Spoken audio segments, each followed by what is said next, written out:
sure you've been asked many times, is what is the Injeel and Torah from the Islamic perspective? Because I always get there's two answers. It's either they are different books, the one we have today, and they're completely different, and we don't have them, or they are the ones we have today, but they've been changed. So I wonder which is. Well, I think it's a simple. I was about to say. not necessarily a black and white issue. It is a simple distinction. If you think about it, every time the Torah is mentioned, it is something that was revealed to Musa. Yeah. Moses, basically. Every time the Injeel was revealed, it was something that was revealed to Jesus Christ. Now, we have got records of the Torah, or at least a part of it, coming in tablet form to Moses. We have got narrations in the New Testament where his story was written down, as in John in the last chapter, last verse, where it says the things that he had done, even if you had, would have to be written down. But we are then left with a conundrum, because we are coming after the event, The after event is mentioning that these had been revealed to these two individuals, Now, how do we establish definitively which ones have validity as opposed to non-validity? So I would submit to you, as the Quran says, revelations came to Musa, collectively we call it the Torah. Revelation came to Jesus, collectively we call it the Injeel. Now, here is the difference of opinion. Are you suggesting that the Injeel, the way we know it, is the revelation, are Matthew, Mark, Luke and John? Or are we suggesting that some of the things contained within those books are what can be attributed to the sayings of Jesus, which constituted the Injeel? So what am I saying? I'm saying from my view, I'm trying to understand which way it is. Because if you were to say the first one, that it's looking at Matthew, Mark, Luke and John, as in the Injeel is that, then the question is, well, that doesn't match what the Quran says in terms of the revelation. Okay, inshallah. If it's a case of what we have in them today. No, sorry, Nathan. You know, when you say it doesn't match what the Quran says, in what way? In that if you were to take the whole teaching of Matthew, Mark, Luke and John, as it is as we have it today, in terms of all it says about Jesus and his teachings, that would contradict what we have in the Quran. Right, but that would be on the proviso that when you talk about Matthew, Mark, Luke and John, that was the Injeel. Assuming that is the Injeel, not the New Testament. But we also know that according to the Gospels themselves, many a time it said, and Jesus went out preaching the Gospel. Jesus went out preaching the Gospel, or the good news. I know in the New Testament, in the rest of the New Testament, it'll say about the Gospel, but never in Matthew, Mark, Luke, and John. Not to my knowledge. No, I may be wrong on that. But right. Okay. Not to worry. But whatever it was it revealed to Jesus Christ? So if I were to turn this around and say, okay, Nathan, can we confidently assert that the Gospel of Matthew, the Gospel of Mark, the Gospel of John, the Gospel of Luke, were what was revealed to Jesus? I'd say they weren't what was revealed to Jesus in the Islamic way that... No. Forget the Islamic way. Okay. From your perspective as a Christian, is it what was revealed to Jesus? The Gospels record what Jesus said and did. Right. So the Gospels, right. His message. And as I said at the start, that it is what is contained within them, what Jesus preached. Is that what could constitute the Injeel? Not the entirety of what he preached, but yes. But here is the issue. So if you flip it around, we are told that everything that the Quran contains, is in totality the message for humanity. Okay? In it is mentioned the fact that there were mighty messengers of God that had come, and to them was revealed certain things. So we have got the Torah being mentioned, okay? And there are instances where they were told, you know, when they came to ask the Prophet Muhammad, peace be upon him, questions, they were told, okay, you know what, if you do not accept what is being revealed to you, turn into your own and have a look there. Okay, so the Islamic position is quite clear. Yeah, definitively, yes, we are told that there are many things that were contained in what was revealed to Moses, what was revealed to Jesus, what was revealed to all the previous prophets. However, we now have what can be considered to be a criterion with which to establish the veracity of any claim that is made by any prior prophet's statements. So hold on, if I can understand you correctly, you're saying we now have the Qur'an, yes, which would go back and, you say, in other words, fact check what's yes, in the Torah and the Injeel. if it is claimed to be that. Yes. Yes. The issue I have is that, are you then saying we don't have the Torah and the Injeel as originally revealed? Because that is essentially my question. Well, essentially, if that was the case, then the Quran wouldn't come and verify it. Well, I would say So, it does verify yes and no, but it's, from my understanding of reading Surah 5, it is using the logical conclusion that the Quran is following on from the Injeel and the Torah. Yeah. And the inference is there that you have the Injeel and the Torah Yeah. almost as a way of checking that this backs up with the Quran. It doesn't seem to give the idea that the Quran is now going to confirm the Torah and Injeel in terms of what's actually correct in them, but what's Yeah. in them is already assumed as correct and is then the Quran is just simply following on from that. Right, okay. So if we were to take that reasoning to its logical conclusion, and suggest to you that, okay, let us assume it is saying what you just said. Okay. Yeah? So there is a statement in the Torah, okay? What we consider to be the Torah. Yeah? It is saying X. The Quran is saying Y. Yeah. For example, Abraham and Ishmael, Abraham and Isaac. Let's say, about, appropriate. Yeah? Now, how do we verify it? How would we come to the conclusion which one is correct? I don't think that even comes into the argument. Well, actually, from the logic of the Quran, you'd have to say the Quran is wrong, because the Quran is saying that this backs up me, this backs up me. For instance, if I was to say my friend backs up my story, and then you find out your friend doesn't, then that means that your statement, my friend backs up my story, is wrong. But that is, again, we may have jumped the gun a bit. Okay. You see, if, for example, this, as you've mentioned about Abraham and Ishmael, Yeah. or was it Abraham and Isaac? In the Genesis 22. Yeah. Let us assume that. Okay. The question is not that. The issue is, was it revealed? Was is that that? statement revealed Why is that even to Moses? Is that not an assumption? No. Genesis chapter 22, Yeah. where it talks about Abraham and Isaac, was that revealed from God? And would it constitute, would it be part of the Torah? Because the issue that we are discussing here is verifying, number one, the existence and the contents,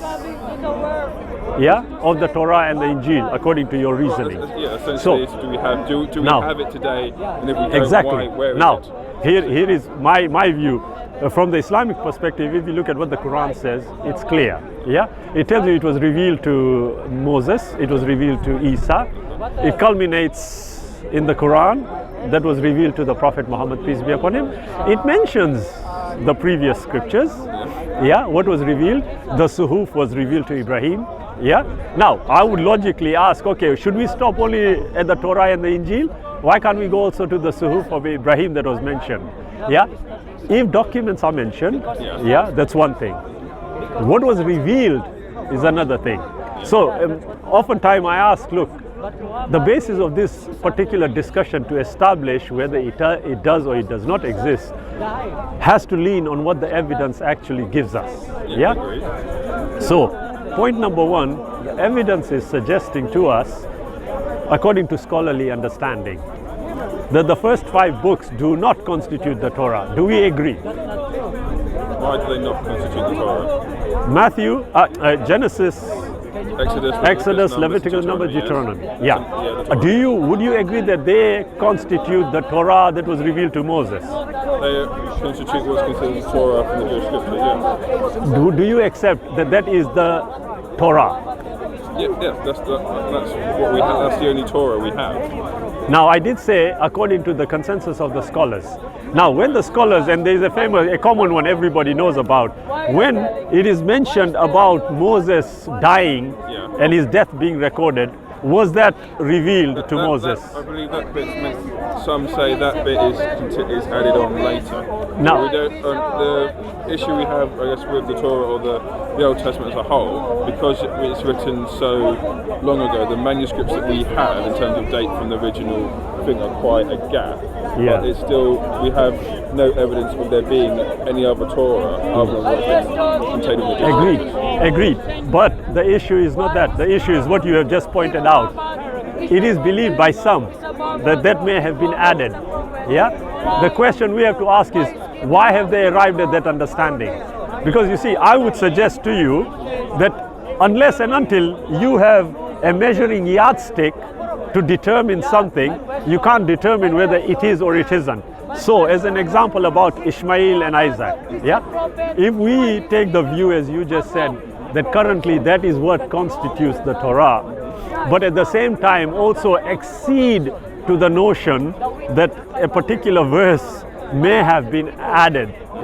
The question therefore arises, are you saying 100% definitively that is the Torah, or are you saying 100% definitively it is not the Torah? I'd say that the issue comes to when the Quran mentions the Torah and the Injeel, what is it referring to? Now, that's what I started off with. I said to you that what was revealed to Musa, what was revealed to Isa, if you take those two, if I were to look at Matthew, Mark, Luke and John, okay, and I said to myself, okay, there were many things that Jesus said. But those may be contained within the Gospels. And whatever he has said in those, okay, I now need something for me to verify whether what he said was actually truly revealed to him or it wasn't. How am I going to establish whether it was or it wasn't? So your argument would be that the Quran establishes the Injeel and the Torah, The yardstick. So why is the Quran the yardstick? Well, that is quite an obvious one actually. You see, the very question that you asked confirms it. The Quran says, in totality, this is what it is. Whereas with the Torah and the Injeel, we have an issue. The issue is this: do we definitively know that they are X and Y? The answer is no. Definitively. But the Quran, as I told you at the start, there is a yardstick. So if the Quran is clearly telling you, look, this was revealed to Moses, this was revealed to Jesus, okay? I, as an individual, now have an issue. If you come to me and tell me, oh, by the way, Shabir, in Genesis 22, it talks about how Abraham took Isaac to sacrifice him. And I said to you, oh, well, no, actually, that isn't specifically mentioned as such. It might not be Isaac, it might be Ishmael. Now, as you rightly pointed out, both can't be right. How do we establish which one was right? How do we establish which one was right? Usually you go from it depends which, are you going at this from a historical point of view or a theological point of view? Now, the distinction that you have just made needs addressing. Historical point of view, theological you said. What would the theological point of view be? The theological point of view, if you're from the Islamic point of view, would be the Quran is correct. The theological point of view from the Christian would be that what we have in Genesis is correct. So what's the distinction between the theological and the historical? The distinction between the theological what's the difference between the theological It's okay, Nathan. The distinction. What's the distinction? There are presuppositions. What are the presuppositions? The presuppositions for the Quran is that the Quran is your yardstick and that the Bible is mine. But the issue is not about the yardstick here right now. What we are saying is, how do we establish whether one is true or the other? Actually, the issue is when the Quran mentions. I thought the issue is when the Quran mentions the Injeel and the Torah. What is it referring to? No, we are back to the same question again. However, to explore that question and arrive at a reasonable answer, as I said, we have to assess the evidence. Now, the evidence, when I was touching on it, you made a distinction between the historical and the theological. And I'm saying, okay, what's the distinction here? If you take it from a theological point of view, as you said, the Quran says X, the Bible says Y. No problem. But the issue still remains. How do we verify whether that statement contained in Genesis 22:1? I think the screaming has started again. He doesn't want the word Jesus on the cake. He doesn't want the name Jesus on the recorder. No, it's a bit too loud. That's all. Yeah? But the issue is a simple one, Nathan. At the end of the day, the criteria that... Oh, sorry. The criteria... No idea. It's all the handsome face that you have. That's what it is. Yeah? So, again, the question arises, how do we establish it? Yeah? I've been told that in Genesis 22:1, it says Abraham was going to sacrifice Isaac. So now, should I not actually assess that? Should I not look at all the available evidence to establish whether this statement actually is true? Yeah, whatever the definition of true is. Yeah, but how do I do that now? Because we are asking a very crucial question here. Is the Torah, as we understand it, contained within the first 5 books, the Torah that was revealed to Moses? Well, it's necessarily revealed. It's not necessarily revealed, because that's what the way the Quran is coming at it is. Essentially, is what the Jews and the Christians claim the Torah is. Is that what it is, or as you said, is it something different? Either way, if we take it, for example, the way you are saying, that it is how the Christians and the Jews view it. Okay, I'll take it from that angle. No problem. Yeah? Whichever angle you want to use, the bottom line is the evidence should support the contention being made. Yeah? So I look at that and I say, okay, my Christian friends and my Jewish friends are saying the first 5 books are the Torah that came to Moses revealed or in written form, whatever it may be. My contention is it might not necessarily be so. And to support my contention, I refer to this particular statement that we talked about. Genesis 22. It clearly says there, and then Abraham was said, "Hi Ian, you okay? Yeah? Take your son." Your only son. There. Take your son, your only son. Now the first question that one would ask is, okay, what period is this talking about? Isaac. But Isaac had a brother, Ishmael. Was Ishmael not his son? Yes, he was. So why is it saying here, take your son, your only son? Because Isaac was considered the only son, and at that point Ishmael was not in the household. Now, let us assume that to be true, okay? The issue is not about the reasoning. The issue is about whether Ishmael was a legitimate son. Because the statement says, take your son, your only son. But it depends. Before we can even answer that question, you have to understand what it means by the only son. Is the statement saying that he doesn't have any other sons at all? Or is it saying that the only son that Abraham has, in terms of the only son with him, the only son who will be able to sacrifice at that point, is Isaac? Okay. I'll go with the second reason as opposed to the first. You'll go with the second one, okay? But was he the only son then? In terms of biologically, no.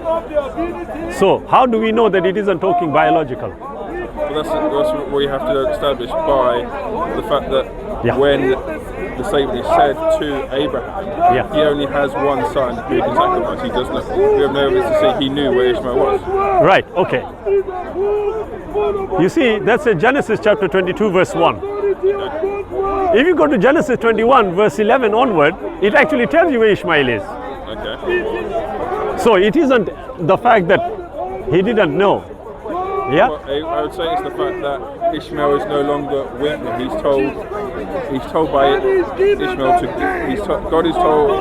Abraham is told by God to send Ishmael and Hagar away. The only son he has in his household at that point is Isaac. Okay. And that's the one who it makes sense to address in terms of that's who it's going to be, rather than okay, we say, well then it must, the statement, your contention would be that the statement only son is wrong. Why would that be wrong in that sense? And then it means every time it mentions Isaac, that also would be wrong as well. No problem at all. No, I can see the logic. The issue is not that, as I said, and I'll just repeat it. You see, it tells you in Genesis 21, okay, where they are being sent away. Yeah? If you look at those verses themselves, you will find it says that Hagar was given the child to be put on the shoulder. You're familiar with it? Yeah. But when Isaac is being sacrificed, how old do you think Ishmael was? I don't know. There was a 14-year gap. Between 13 and 14 years between. 14-year gap. Yeah, and well, obviously when Isaac is being sacrificed, yes, he's a child. He's not a little boy. He's strong enough to be able to carry wood and walk for 3 days. Absolutely. So Isaac would have probably been the man. He would have been about 15, 16, shall we say? Isaac? Yeah. Ishmael, sorry. No, Isaac. Yeah, I meant Ishmael would have been the man. Yeah. That's what I meant. Ishmael would have been. Isaac, how old would he have been? I think they said about maybe 13. Let's say 13. 15, yeah. Yeah? Let's say 15. It makes Ishmael 27. Yeah. But chapter 21, verse 11 onward, talks about how Ishmael is put on the shoulder of the mother. Are we given a time frame between chapter 21 and chapter 22? Now, there you are. Excellent point. You see, if we suggest that the story is supposed to be in a particular way, yes, discussing one thing after another. We know with the stories, they don't give it as a case of from day 1 to day 2 to day 3. There may be some weeks, months, years in between sequences that we're not told about. True. But then, equally, it can be switched and said, yes, well, actually, there is a sequence here. And the sequence is only breaking because the name that is mentioned is the wrong one. Okay. It is possible. Possible, but the evidence would have to be then that there is another name. If Ishmael was the right name, then surely there'd be much stronger evidence saying we have a difference here in the manuscript, as opposed to there being a difference because it says something which we're not sure why it says that. Excellent. You see, I agree with you, Nathan. We might not be sure, but now it is all about evidence plus supporting evidence. Okay? So if we now take this, as you said, there might not be a chronological order here. There's gaps in between stuff. Yes, there may be gaps, okay? Then the issue arises even more so, because we know that if we look at other statements within the Torah, let's not go to the New Testament or any other, within the Torah, yes, it talks about having 2 sons, one from a despised wife, one from a loved one. But the son that by necessity is the one that should be given the due rights is from the despised wife. Yeah? Deuteronomy 21. Okay? Oh, you're not going off where you're quoting from the New Testament? No, as I said, Torah. Yes. Okay? Now, not only that, if I were to take it a bit further, and I say, right, now in Deuteronomy 34, we are told about the death of Moses. We have agreed there may be a possibility that was added. There may be a possibility. But now what is happening is that the supporting evidence I'm using internally is starting to give me a picture which may not necessarily be the way we think it is. So if I were to take this backward and say, right, we are told, at least an admission is made that something may have been added into the first 5 books. So I would then take it a bit further and say, right, if I am looking at the sequencing here, there might not be a chronological order. There might be a discrepancy in the dates when Genesis 21. Things may be happening chronologically, but there's a gap in between, yes. There may be a gap, but we can't definitively assert whether there is a gap between Genesis 21 and Genesis 22. We can't definitively assert that. What we can say is, well, let's reasonably look at it. Maybe they were given away, they were taken and told, go away. Who? The first wife and the son. But now you have suggested that, look, when it says take your son, your only son, yeah?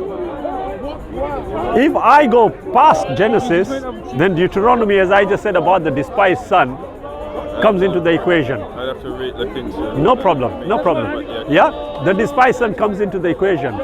But for you to establish the point that he... It doesn't. I'll tell you why it doesn't. Sure. Because the Deuteronomy, that's part of the law, yes? Yeah. That Abraham is before Moses, so it wouldn't come into it. I'm so glad you said that. Because if it doesn't, yes, then the issue is that you have to prove to me that prior to Genesis chapter 22, there was a rule which says that he would be able to cast his son out and legally or theologically, he was the only son. Not really, because as I said before, we have the fact from, I presume it's Genesis 21, where Ishmael and Hagar told to leave.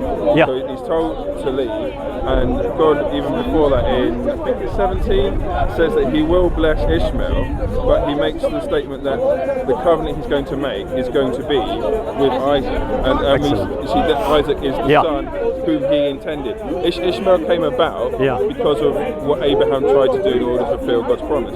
God has always said Isaac was going to be the one, and therefore that would lead on logically to therefore Isaac being the son of Genesis 22. Excellent, Anthony. But you know, sorry, Nathan. I was speaking to Anthony for quite a while. No, Nathan, the point you have actually hit on the head. You see, if I were to take you back to that issue, to establish whether the Torah, our original question, Got a bit further than that. I know, it is. But if you go back to that, you see, you said the covenant was going to be made with Isaac.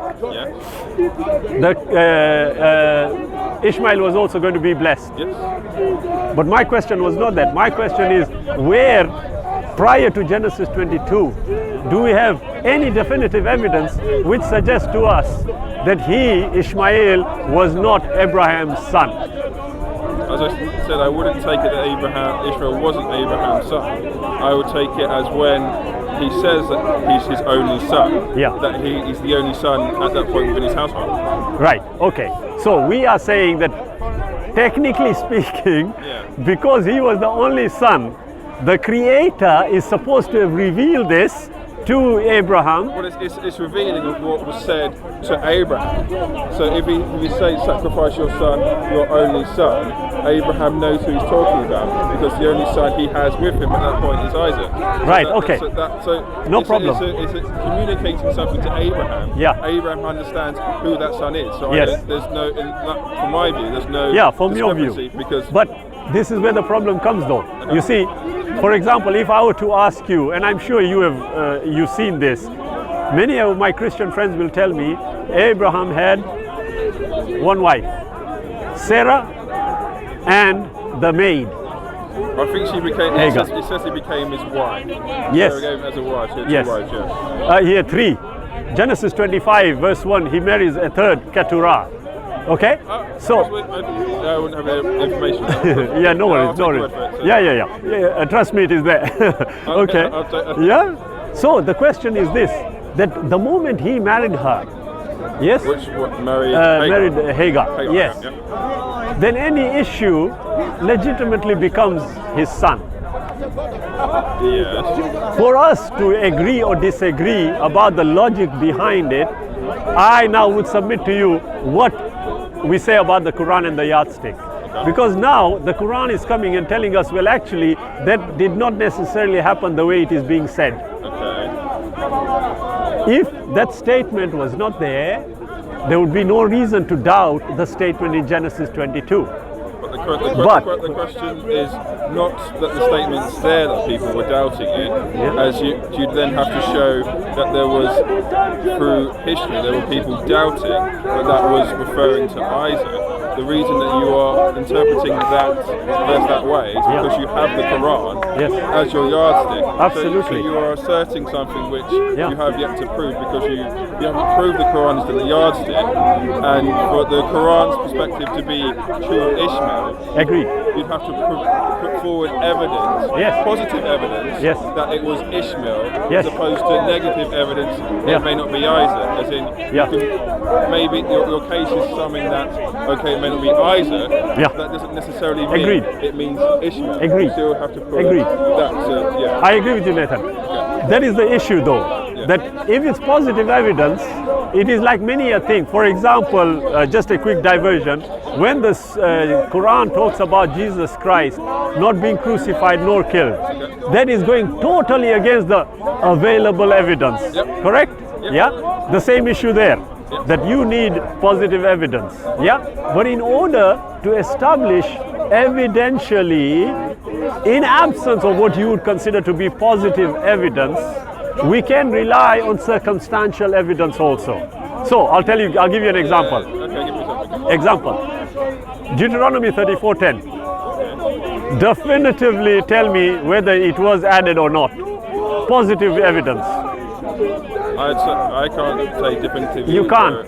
But we have to look at it circumstantially. And circumstantial evidence sometimes, to the extent that it is built up, can be considered to be primary. Honestly, Nathan, having a conversation with you is a breeze. You know why? Honestly, because you understand the differences. There are many who I have conversation with here who don't know the difference. In terms of you're easy to talk to. No, not at all. No, there are many people here who unfortunately don't understand basic differences in evidence. So that's why I mean a breeze, not offending you. Come on. You mean enjoyable. Absolutely. Okay. Now, but the point is that there are times when circumstantial evidence, to the extent, can be considered to be as important as primary evidence. So almost like a cumulative case, would that exactly. So now we don't have that. But the issue I am raising with you is this: that for me to definitively say this is the Torah or this is the Injeel has already run into trouble because of one verse. Now, honestly, Nathan, the time and space allowed multitude of verses. You know what you just said, give evidence. We can go through it. We can be here a few hours, no problem. I'm sure there's other people who'd like to talk to other than just me. So there is evidence, but what we have to look at is this: whatever the issue is, in the final analysis, what is it that we are trying to achieve?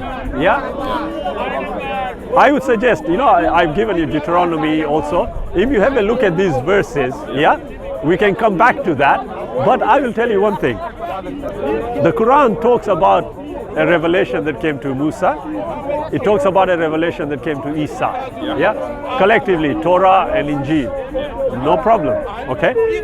Issue is there in existence right now 100% de facto Torah? Yes or no? I'd say yes. 100%.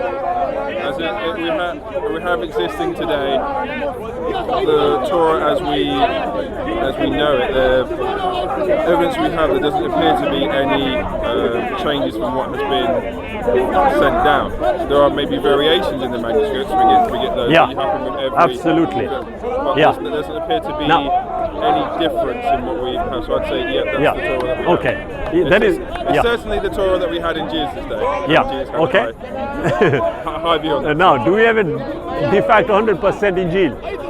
I would say so. Well, it depends what you define as Injeel. If I said New Testament, yes. But if you refer to Injeel, do you mean the first 4 books or the New Testament as a whole? That kind of gets into the argument. A bit of complications arise. A little, because a little. The translation of Injeel is gospel. Yeah. So you'd think, well, the first 4, but the Christians as a whole don't separate. At least by the time of Muhammad, wouldn't separate the Gospels and the New Testament. You had and the rest of the writings. You had them all together. But that is the issue, though. You see, for us to ask the question, the Torah, the Injeel. From the Quranic perspective, it is telling us, confirming for us that revelation had come down. Yeah? But for us to answer then the next question, is this the definitive Torah? We have to assess the evidence. Well, essentially, is when the Quran says the Torah, is it talking about the Torah that the Jews held in their hands at the time of Jesus and at the time of Muhammad? And at the time of Moses? Or is it a case of referring to the Torah when it's revealed? But it's been now, I would suggest to you, if you look at it, and rightfully so you pointed out, if you look at it from a critical perspective, yes, logic dictates that when he talks about the Torah, it has to be the one that was revealed to Musa. Well, not only that, it has to be the one that they have then, otherwise there's no point talking about it. But that's the point though. Now you see, whenever you rehearse to me the fact that Jesus Christ relied on it, on the Torah. Well, not relied on it, he held people accountable for what was said in it.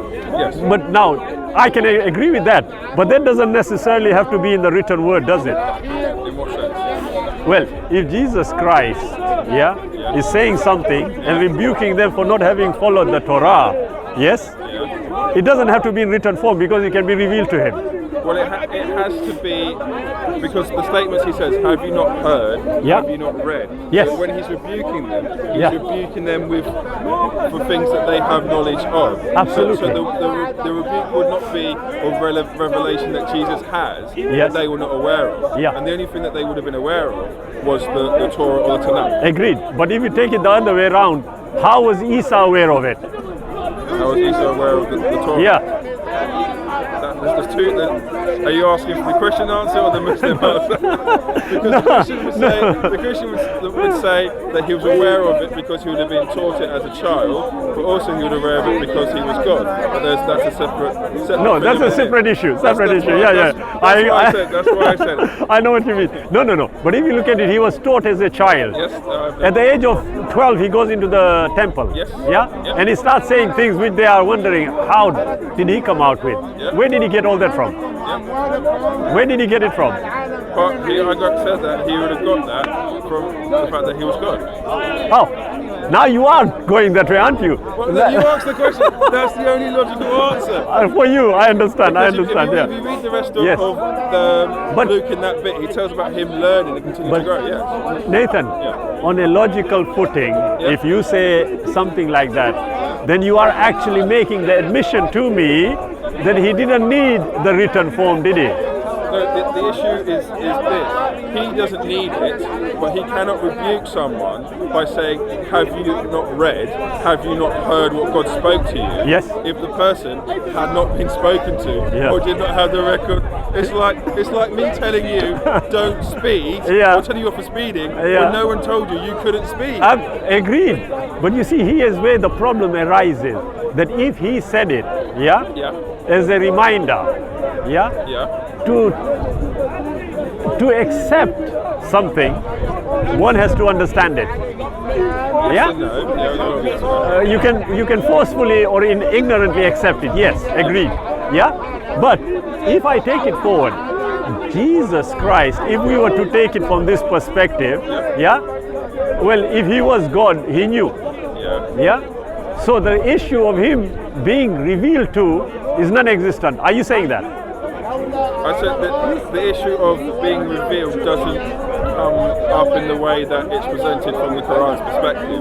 He had knowledge of what the Tanakh said from also being taught that, and he held men accountable because they would have had that. But also it's not improbable to say that he also was able to do that and not have that knowledge because of who he was. But on that basis, would Jesus Christ, the way you view him, would he have received the Injeel? I wouldn't have received the Injeel the way Islam puts it. Revealed in the way that Islam states it. It's logical footing. I wouldn't say it's revealed to him, it's what he is teaching as opposed to what is revealed to him. Well, if that is the reasoning you are applying, then it discounts the very question asked at the start. Because if, for example, the Quran talks about Isa receiving Yeah. the Injeel. Yes. It is on the basis that Isa is a human being, Okay. a prophet of God, Okay. and on that basis the revelation came to him. Okay. But if we were to suggest that Isa was actually God, Yeah. yes, then the revelation isn't as such coming to him. Okay. Yeah? He is pronouncing. And if he is pronouncing, Yeah. and those words were then recorded in Matthew, Mark, Luke, and John, Yeah. then you would be necessarily agreeing with the Quran that a revelation came to Jesus. Whatever was written in the Gospels, which can be verified by looking at a yardstick, would necessarily be what was revealed to Christ. Not quite, because again, you've imposed the yardstick of the Quran on that without proving it. So I still don't quite. I understand the idea of that what's in the Injeel that match, or what's in the Gospels matching the Quran, that must be what's true. What I don't, I guess, understand is when it talks of the. So I would disagree with the idea of that it's saying it being revealed to Jesus. Jesus Yeah. was the messenger. It wasn't. Yes. Some would say that Jesus was revealed a book, Yeah. as in a book in physical form. We don't Yeah. have any evidence of that. Yeah. So for me to say that Jesus Yes. had a book he wrote, but Yes. the message he was put forward, that was recorded by the gospel writers. Yeah. That would, to me, be the only thing it could be referring to. Yeah. But rather than referring to what matches with the Quran, referring to what it is, and that those. Agreed. But you see, Makes sense. I see what you mean. But you see, I'm not imposing the criteria. I'm using the criteria to establish the veracity of the claim. So let me exclude the criteria for 1 minute, yeah, as an example. Okay. I exclude the criteria and I ask ourselves this question. Okay. The statements contained in Matthew, Mark, Luke, and John talk about Jesus Christ, this man, who says, I